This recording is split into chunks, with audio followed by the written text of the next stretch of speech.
Soy Pedro Francisco Sánchez Nava, soy arqueólogo, egresado de la Escuela Nacional de Antropología e Historia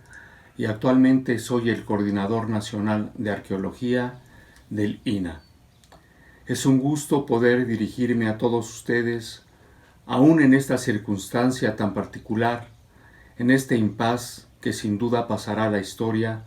como un momento en el que el mundo se tuvo que repensar derivado de esta pandemia que nos tiene confinados.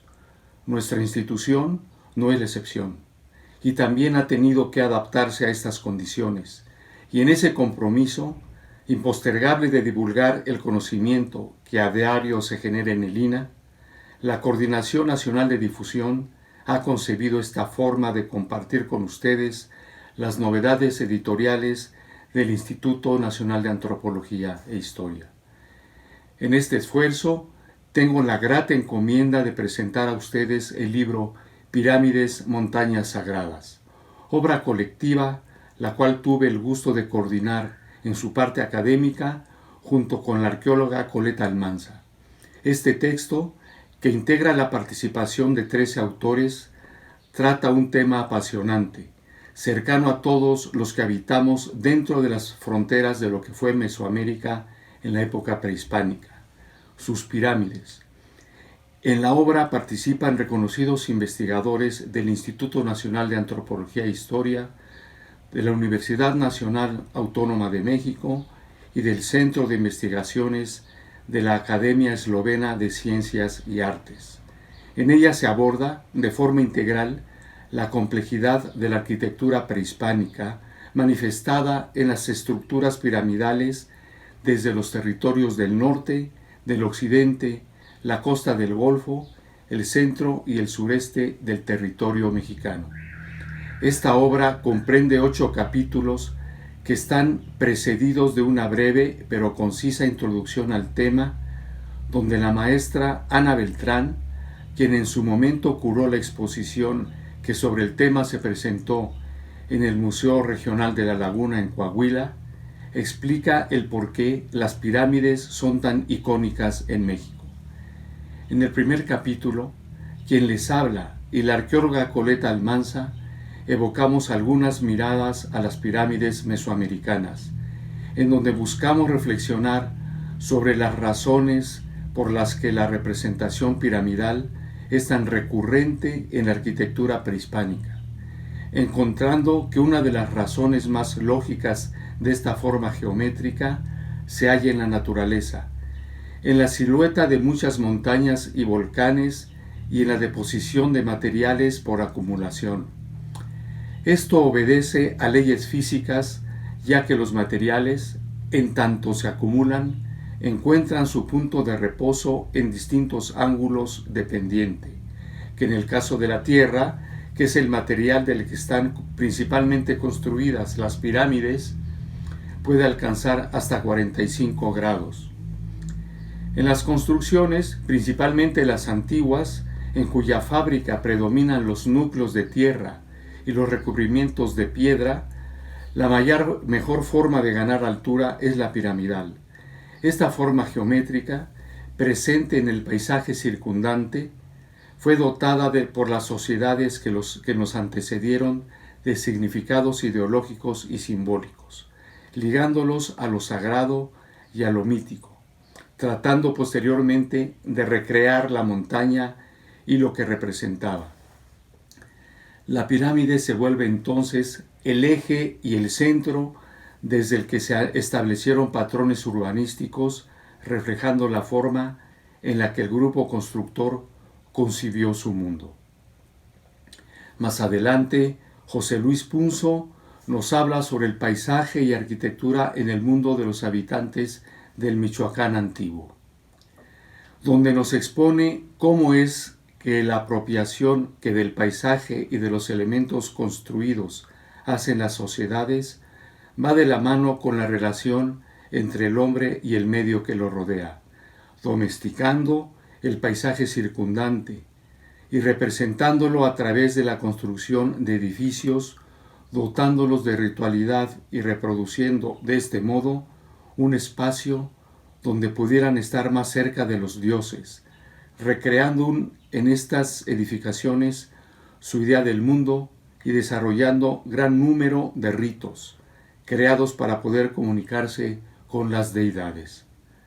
La relación montaña-pirámide que nos expone es comprensible después de poder realizar diversas investigaciones y observaciones de donde se obtuvieron resultados que el doctor Punzo pudo interpretar como representaciones de elevaciones naturales, como es el caso de la zona arqueológica de Tingambato en Michoacán, en la que durante el solsticio de invierno y desde la parte más alta de la pirámide se puede observar al sol surgir detrás del cerro Comburinda, la mayor elevación cercana a Tingambato. En su aportación a esta obra, Johanna Broda pone énfasis en los elementos naturales del medio geográfico. Nos habla de la construcción de un paisaje ritual creado por el hombre y en cuyo centro se ubica una pirámide. Nos explica cómo es que los cerros, las cuevas y los diferentes cuerpos de agua constituyeron la cosmovisión de los diversos pueblos que habitaron Mesoamérica a lo largo del tiempo y que, con una cuidadosa observación de la naturaleza, así como de los cielos y de los ciclos estacionales y del tiempo, definieron la ubicación de las pirámides y de sus asentamientos en general,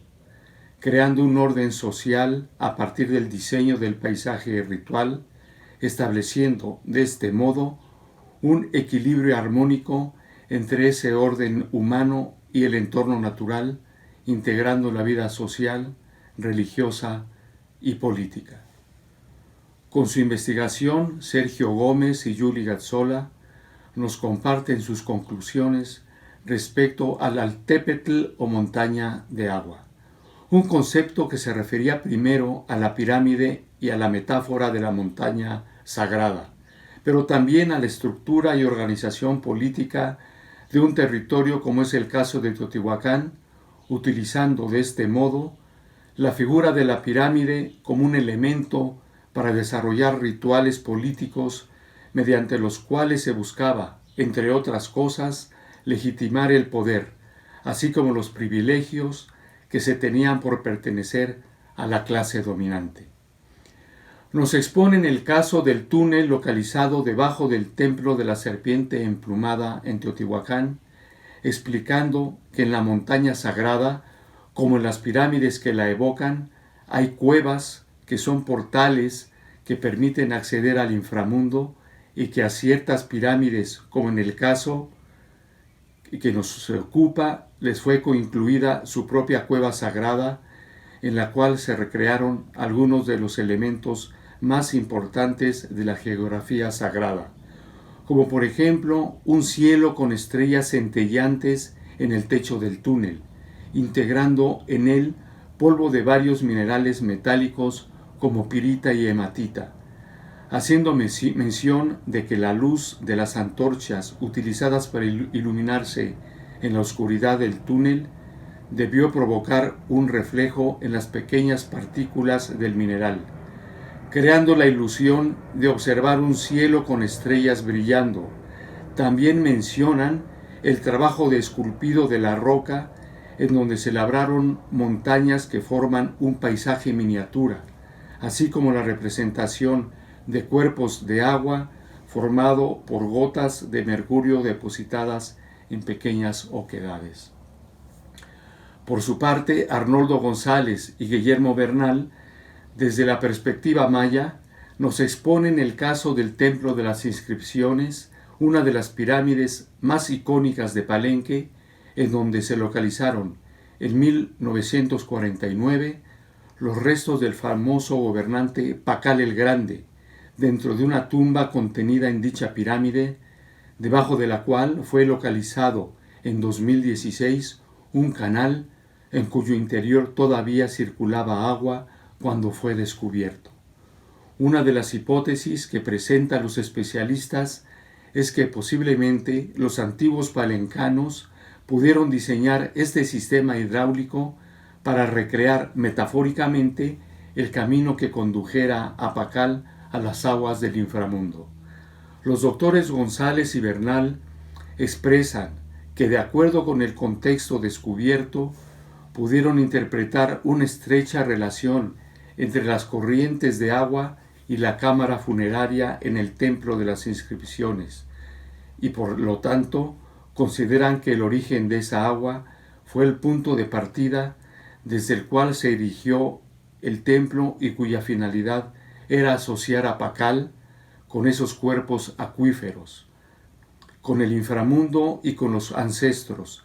destacando la estrecha relación existente entre las cuevas y las construcciones arquitectónicas, las que representaban un espacio sagrado que dotaba a la montaña pirámide y a su constructor de prestigio, poder, abundancia y sacralidad. En el ensayo de Iván Sprites y Pedro Francisco Sánchez Nava se expone que el aspecto astronómico de las pirámides ha sido poco estudiado, debido quizá a que la información al respecto en fuentes escritas es escasa. Afortunadamente, recientes investigaciones sistemáticas han mostrado la importancia de los criterios astronómicos en el diseño y obra de estas construcciones, permitiendo concluir que la orientación y, en varios casos, también la ubicación de las pirámides mesoamericanas fue dictada por principios astronómicos en combinación con conceptos acerca del paisaje próximo, en los que las montañas tenían un papel sobresaliente. De este modo, los constructores de estos monumentos lograron establecer alineamientos significativos a partir del tránsito de los astros más relevantes, como el Sol, la Luna y Venus, definiendo fechas destacables para los cambios estacionales, la programación de los ciclos agrícolas y las ceremonias propiciatorias. Aspectos relevantes en la vida de las sociedades mesoamericanas. A lo largo del texto, los autores comparten algunos de los resultados de su investigación, desarrollada mediante un estudio sistemático realizado recientemente en varias subáreas de Mesoamérica. Con mediciones en campo determinaron las orientaciones de más de 500 estructuras en 206 sitios arqueológicos ubicados en el centro de México, las tierras bajas mayas, Oaxaca, la costa del Golfo de México, el occidente y el norte de México. Con los datos duros que proporciona la arqueoastronomía en el estudio llevado a cabo, obtuvieron información que permite, por ejemplo, desmentir las ideas populares de que para los antiguos mesoamericanos los momentos más importantes del año eran los equinoccios, y contrario a la opinión común, no encontraron evidencias contundentes de que los edificios estuvieran orientados con esos propósitos. Por su parte, la doctora Laura Ledesma describe la tradición constructiva de la época prehispánica y explica que, para representar la imagen de la montaña, los sabios mesoamericanos desarrollaron un sistema modular basado en polígonos regulares, cuyas características de simetría y proporción les permitió diseñar espacios que cubrieran sus necesidades. La autora explica detalladamente que las formas desarrolladas en la época prehispánica fueron terraplenes, llamados también basamentos piramidales, basamentos trapezoidales, plataformas o cuerpos en talud, los que, una vez terminados, conformaron la base para desplantar otros terraplenes y edificios, en donde el diseño geométrico empleado por los constructores antiguos tenía en cuenta el área y el volumen de la pirámide a nivel técnico, es decir, concebían a la superficie tal como un plano en el que proyectaban y definían la forma y las características de los cuerpos a edificar. La doctora Ledesma nos indica también que la pirámide mesoamericana fue construida y perfeccionada a lo largo de 3 milenios, lo cual es indicio de la compleja labor de los arquitectos mesoamericanos para crear y reproducir la forma del Tlachihualtépetl, cerro hecho a mano en náhuatl, que en el México antiguo representó múltiples aspectos de la cosmovisión prehispánica a través del tiempo,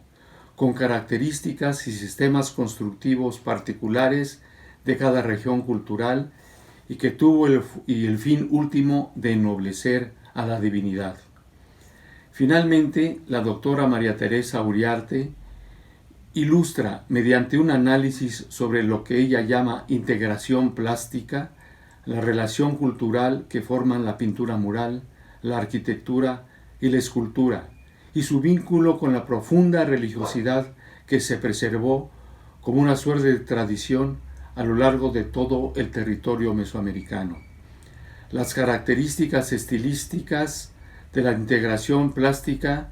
desempeñaron un importante papel en la concepción integral de los edificios en cada cultura que los concebía y producía. Fueron finalmente la principal visión al estar frente al espacio donde se ubicaban las pirámides.